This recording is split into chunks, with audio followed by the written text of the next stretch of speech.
Welcome to the Cranky Giants fan sports blog. That's right. I'm here to talk about what we can expect here as the NLDS begins, and it's going to be rough. Let me outline the nature of the thing. This is, it's an even year. We made the playoffs. That's pretty good. And the hope is still alive, but obviously we can't feel exactly confident. I mean, the Giants certainly feel confident going in, but as a fan, it's hard to feel confident knowing the nature of the challenge. And let's just cover that real fast. This is probably going to be the most difficult year for them to succeed in the playoffs, and we all know why. We've seen how the team has performed coming down the stretch. They won 3 out of 4 in San Diego. Those games were sort of an afterthought. 2 of those games they just had a bunch of replacements in there, and they didn't mean anything. So you can't take too much from that. But we do have the momentum from the Pittsburgh game, which was a pretty rousing victory, and we do have some people coming into their own. You got. Or at least coming into their hot streak. We all know this is a team of streaky hitters. But right now we've got Pablo is starting to hit. Belt has been hitting very well. It looks like Posey's doing pretty well. Crawford, of course, did not see the grand slam coming in the wild card game.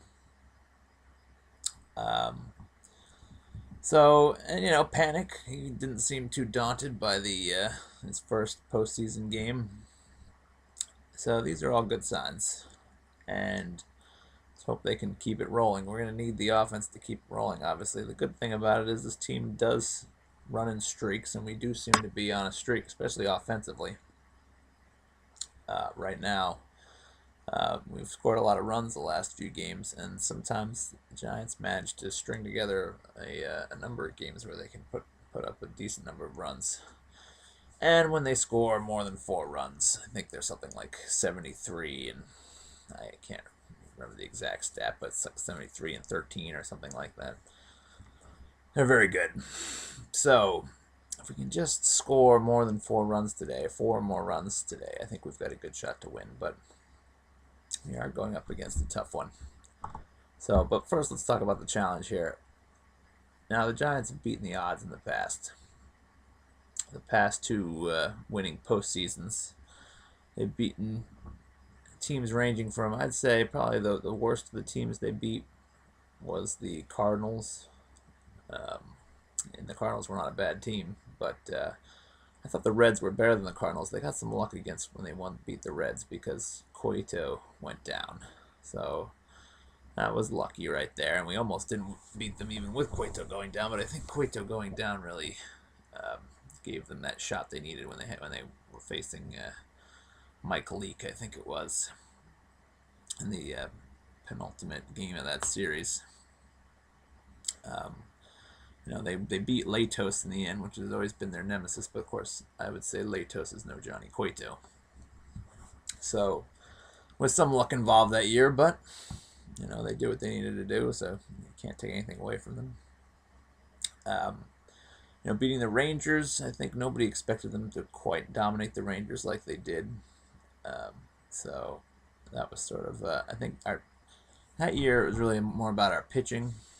And while we still do have Bumgarner, the rest of the rotation looks very different from that year. That year we had Kane pitching like 21 straight innings, shutout ball. And we had Lincecum, who was still, at that point in 2010, feeling it. As far as, he was still a reliable member of the rotation. Obviously, that's not the case anymore. Lincecum is a long relief man at best. We'll see if he can even be effective in that role.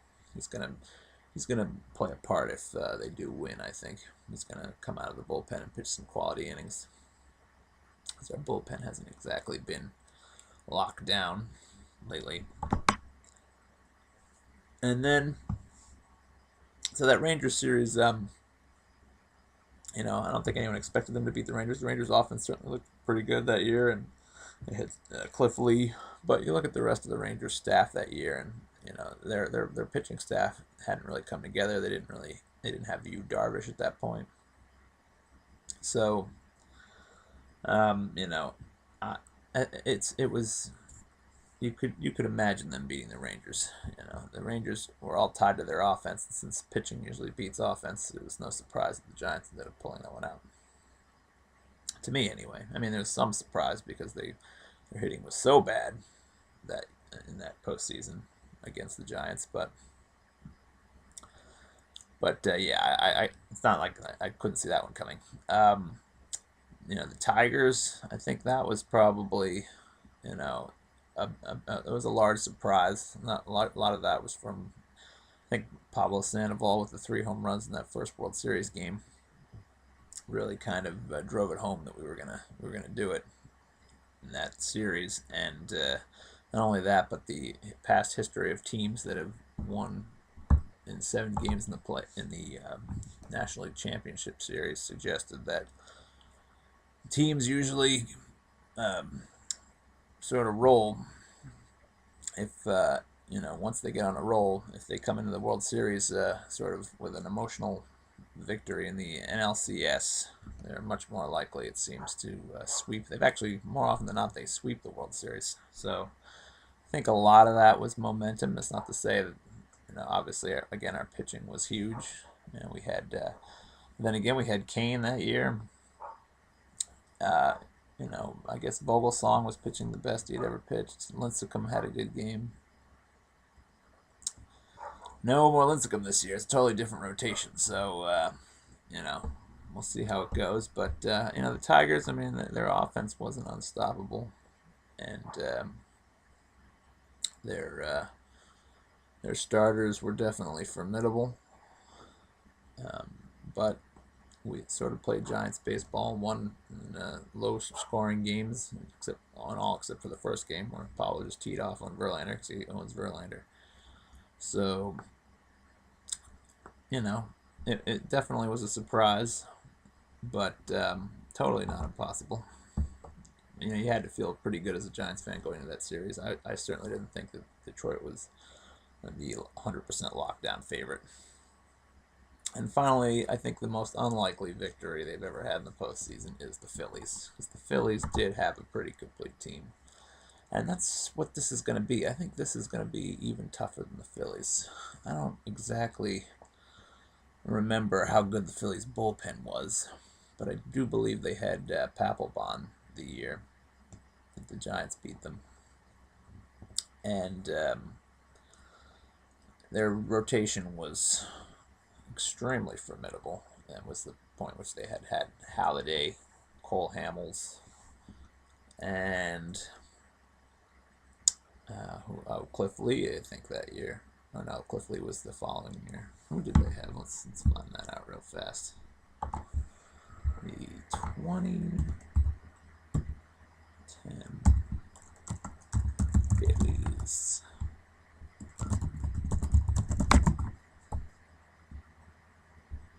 So in 2010, they had to it right here. Let's see. They well, at that point, let's see, what's their closer? Of course, here we go. They're pitching. So, yeah, I guess Roy Oswalt was their third big name as far as the starting rotation was concerned, and then they had Joe Blanton, who was only so-so. So yeah, we are really. I mean, this is even pushing. I think it's pretty clear that this is even pushing. I think that team even isn't quite up to the same standard that the Nationals are. I mean, look at the Nationals' rotation. They've got the best rotation in the big leagues. And while that Phillies team was 3 deep with Halladay, Hamels, and Oswalt, at the time still wasn't totally washed up, The Nationals is pretty much it. Their full playoff rotation is scary. Strasburg, I don't know what order they're going to play these guys in, but Strasburg, Zimmerman, Gio Gonzalez, Doug Fister, and then Tanner Roark. I mean, really, they could throw Tanner Roark on there. He had a great year. We're talking about stacked. So it almost seems like an insurmountable task the more I think about it. But the Phillies also had an excellent lineup that year. They'd had, it looks like I was wrong, they did not have Papelbon. At least he didn't pitch in that series in the NLCS. So, but what they did have was a pretty decent lineup at that point. This is the time when they still had Jason Worth, Chase Utley, let's see who else. Ryan Howard was still good at that point. Jimmy Rollins was still good at that point. So, and the Phillies were a powerhouse at that point. They'd already won some World Series. So it's not impossible, but this is going to be extremely difficult. So yeah, I would say if they do manage to win this one, this will be the biggest surprise, the most dramatic underdog victory the Giants will ever have. So that's the stage being set. They have won 7 elimination games in a row. My guess is that they're going to have to win at least one, probably 2 more, if we're going to win the series.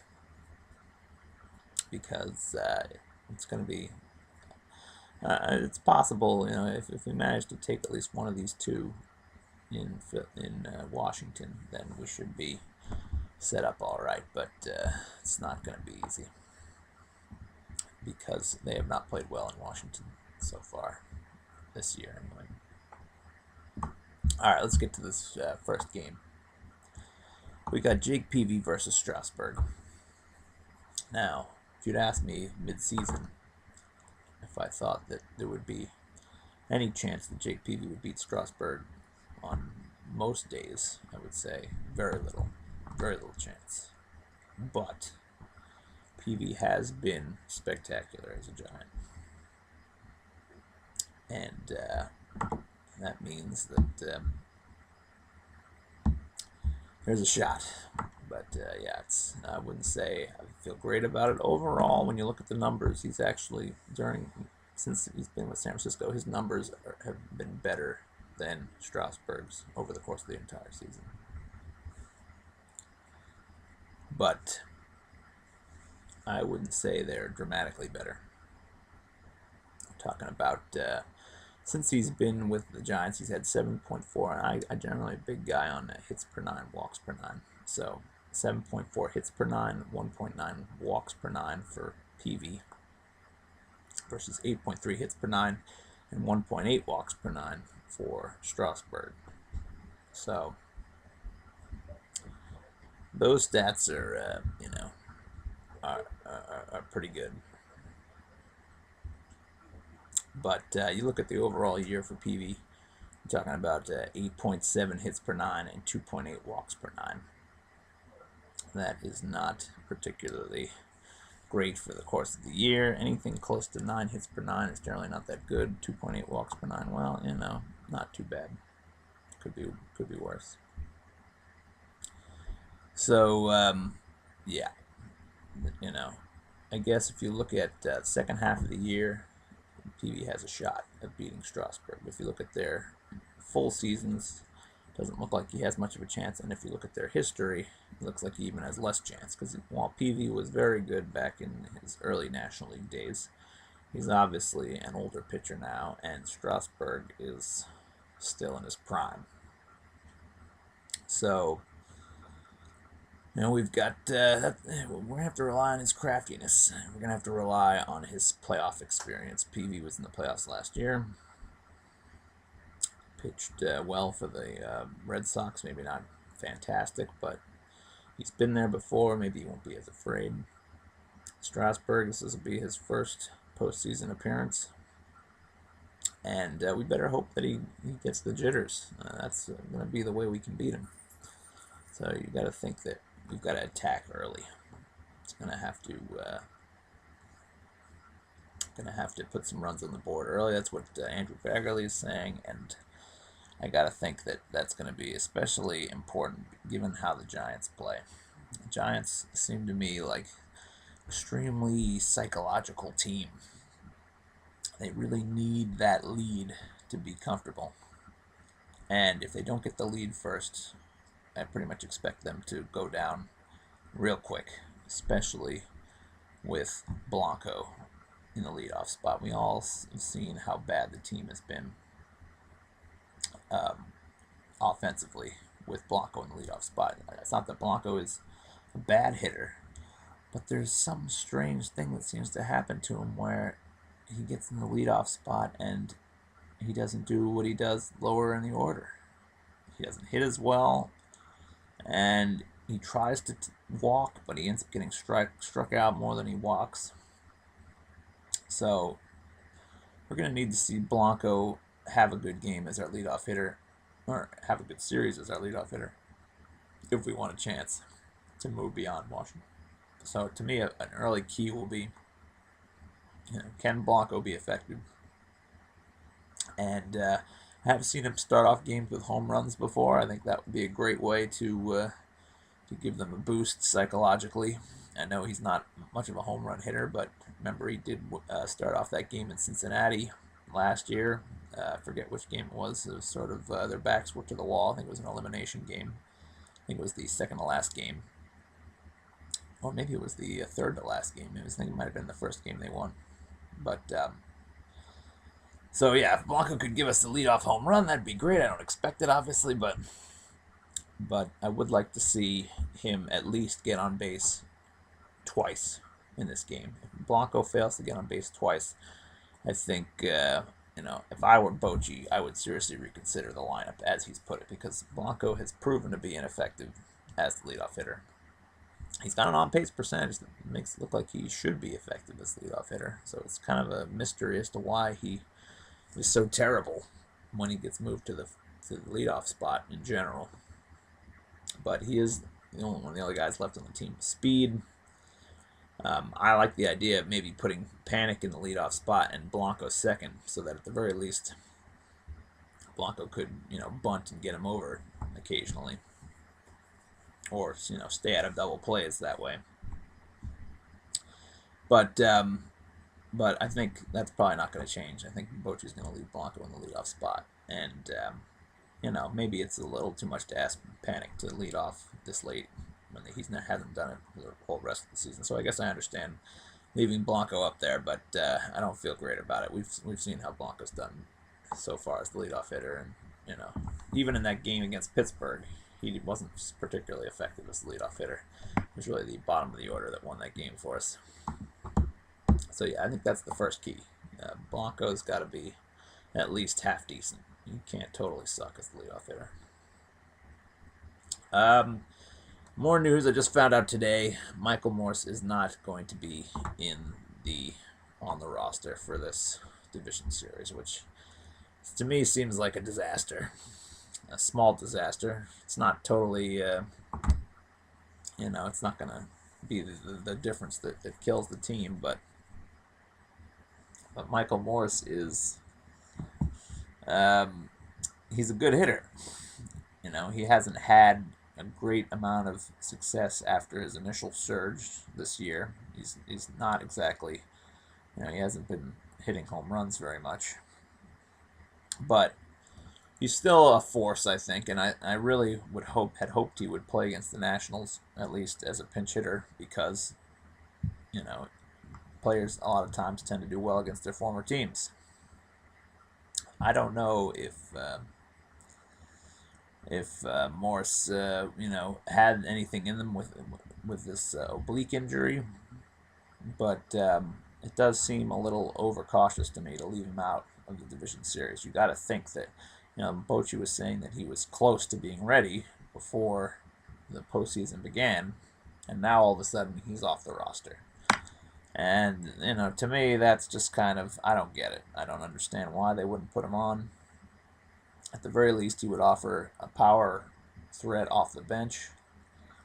And, you know, not having him in the lineup, I mean, this is just, it's tough to stomach because, you know, that was supposed to be part of what made the team better this year, was getting Morse. And I realized it only made the team better really for the first couple of months of the year, but he was potentially going to be a big help to the team, I think, in the playoffs. And the fact that he's not on the roster is yet another count against the Giants in this already unlikely scenario of them being able to upset the Nationals. So, you know, we'll see what happens. You know, certainly his defense in left field leaves a lot to be desired. And Ishikawa, I mean, that's the problem there, is that Ishikawa has barely played left field at all. So we've got, you know, I wouldn't have minded Morse out there instead of Ishikawa. Not to say that Ishikawa isn't bad, but Ishikawa is really more of a bench guy, and Morse is really more, I mean, is more of a starter than Ishikawa is. So we better hope that Ishikawa will play as well in left field as he has so far, and that he doesn't get tested too much, because I don't think he's got a lot of speed, and you know, I don't think he's a lot worse than Morse, but I definitely don't think he's much better either. You know, anybody who's barely played in left field, I mean, our left field situation has been a joke since the entire time Pagan's been out. And, you know, I do blame management for not going out and getting somebody. You know, they didn't pull their Cody Ross move this year. They were last night, Alejandro de Aza had a good game for the Orioles. So, you know, why didn't management consider picking him up? And there were other guys on waivers that were available. And they sort of just decided that we were going to stand pat. And I guess they decided they'd already spent enough money on the team. But yeah, it would have been nice to have somebody else in the outfield instead of playing a backup first baseman in left field. It's like a recipe for disaster. But luckily, there's some stats in Ishikawa's favor, and I'll get to that in a bit. The other thing is, speaking of left field, Juan Perez. Please God, or please Boshi, do not let Perez hit in a crucial situation. This guy is not going to drive in a run. His numbers are just god-awful. I mean, he doesn't get on base. Last year, he hit 260, and that would be about the best we could expect from him this year, probably. He doesn't have power. He has some speed, but he doesn't know how to steal bases. All he really offers, he even dropped the ball in the outfield in the second to last game of the year. All he really has is an arm. This guy is just an arm. That's it. I wish he could be more. He was talked about as being, you know, having some power, some speeds, and raw skills. He's shown very little power at this point. He won one game for us this year in Cincinnati, and for that I am grateful, but I don't think this guy's a major leaguer. Anybody who hits under 200 in 100 at-bats on the year, you know, he hasn't proven he deserves to be in the majors, and yet he is our de facto backup defensive left fielder. So I think defensively he has some ability, and I think you know, he's good as a pinch runner. So defensively, or as a pinch runner, as long as they have the lead, I think you know, he can be useful. But to be honest, I didn't even really want to see him on the playoff roster. I would much rather would see Gary Brown. I don't know if Gary Brown is on this playoff roster. I hope he is, because we don't have much speed aside from Blanco at this point, and Pence, obviously. So, you know, Juan Perez, let's hope his role is minimized. If Juan Perez is a name that comes up in a crucial situation, then we can just kiss this game and this whole series goodbye if we're relying on Juan Perez ever to do anything. And I hope we see very little of him, to be honest. All right. And finally, let's go over the history here. taking a look at past matchups. We've got Adam LaRoche, very scary. He's hit 357 against PV in the past with 3 home runs. That is a serious number, and he's had a decent amount of history against him too. So Adam LaRoche, dangerous. And he's a guy who does come up big for the Nats, has come up big for the Nats this year. Bryce Harper's 2 for 3. It's kind of a small sample size. He could have just had a good day, but still worth noting. And Bryce Harper finished the year pretty hot. And Denard Span hit 350. 350, so that's bad. Letting the leadoff hitter get on, a guy with some speed. He's not that scary as a leadoff hitter. He's no D. Gordon or Billy Hamilton, but he is a threat on the base paths, and I assume we'll have Posey behind the plate today. And Posey's pretty good at throwing out runners, but I wouldn't say he's locked down particularly. On a side note, if I had my way, we'd have Brandon Belt in left field, because it seems like to me like he has as much experience as, probably more experience at this point actually, than Ishikawa does, and he's faster than Ishikawa. So why wouldn't you just put Belt in left field, and we could get Susak behind the plate, who, if you're not aware, is very good at throwing out runners. He's in the minors, he threw out 50% of all runners that ran on him. And that's pretty impressive. And so far in the majors, every throw that I've seen coming out of him has been pretty damn accurate. And he's got obvious skills defensively behind the plate. And he's shown he can hit. And he's got pop. So, and Posey hits better as a first baseman. So all those things together, to me, it would be a no-brainer to play Belt in left, Posey at first, and Susak at catcher.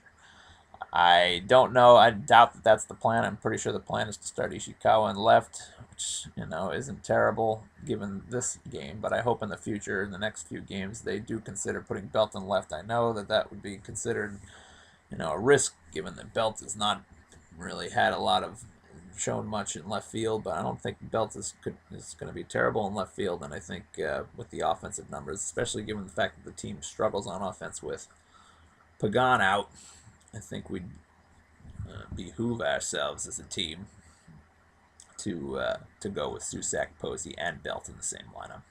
And it would lengthen the lineup pretty significantly. That, to me, is, you start talking about Belt and Susak back-to-back in the lineup, and that bottom of the order becomes much more formidable.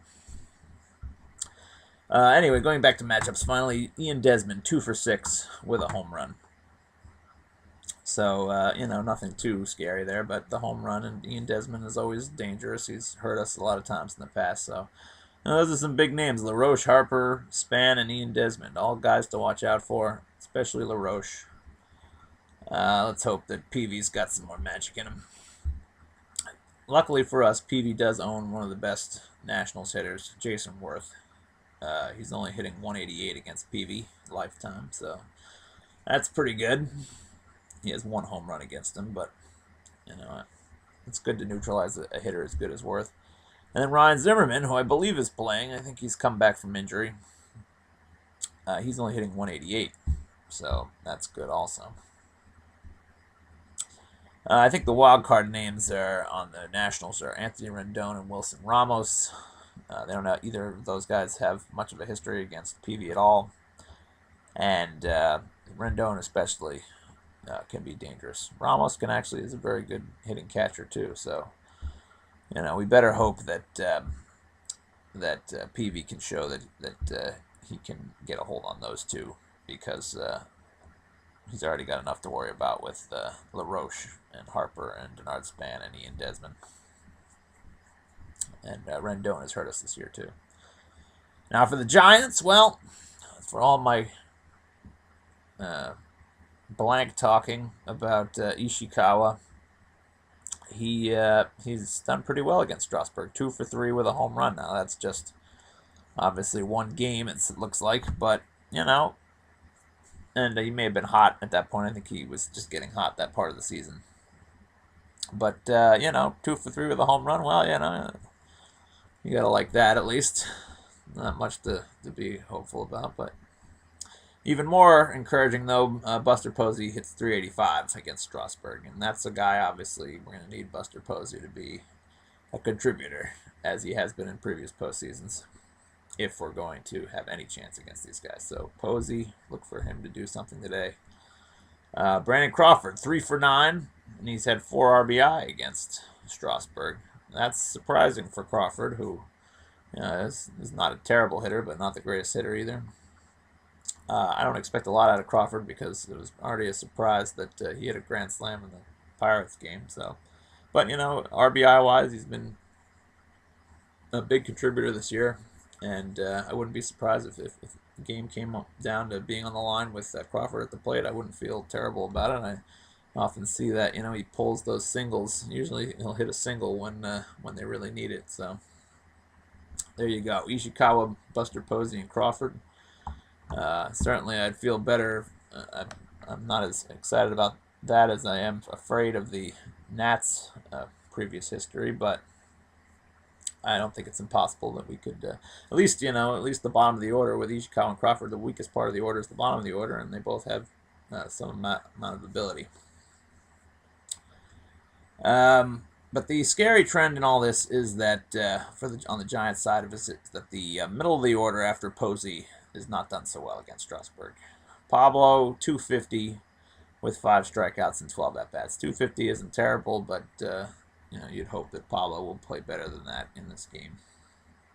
And then you got Hunter Pence, 231 average versus Strasburg lifetime. He has a home run against him, so that's something, but not super encouraging there. Pablo and Pence, I mean, those are 2 main key guys, because we all know that without Paganin, we need the middle of the order to produce. And Posey right now is the only one with decent numbers against Strasburg. You'd think that Pablo would have good numbers against Strasburg because he hits fastballs well, but I guess Strasburg's got some pretty good breaking pitches too. So yeah, we're hopefully Pablo can play better than those numbers indicate, and especially Pence.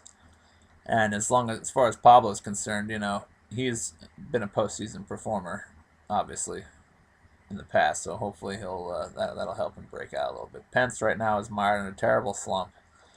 If he can even get on base, once or twice, or drive in at least 1 run, I think we've got a good shot to at least make some noise in this game. Belt is 1 for 6 against Strasburg, so that's a little scary too. It'd be nice to have something more out of Belt than that, but 1 for 6, again, small sample size. So that's pretty much it. That's the blog for this is your pregame blog. I think I'll do a post-game blog. We'll see how many of my predictions were right. We'll see if any of the things that I foresaw come to fruition. I'd say if we hopefully, at the very least, we'll keep from getting totally blown out in this game. Because if we do get totally blown out in this game, I can see a morale problem escalating pretty quickly. So, let's go Giants. Let's prove to the world that we're not easily killed off. We've beaten expectations before. This would definitely be the greatest upset in the recent Giants history to be able to beat the Nationals, but you got to believe, because all we have is hope at this point. And we could be nearing, this could be one of the last chances for this group of players to really succeed, because I think we're going to see, will Pablo be there next year? We don't know. Romo may not be there next year. By the way, this is my Romo signed cap. Kind of proud of that, although certainly he didn't have as good a year this year as he'd had in previous years.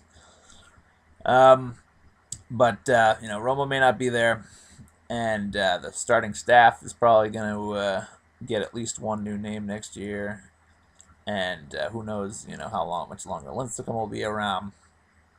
So, this could be our last gasp to do something with the core guys we've really come to know and love.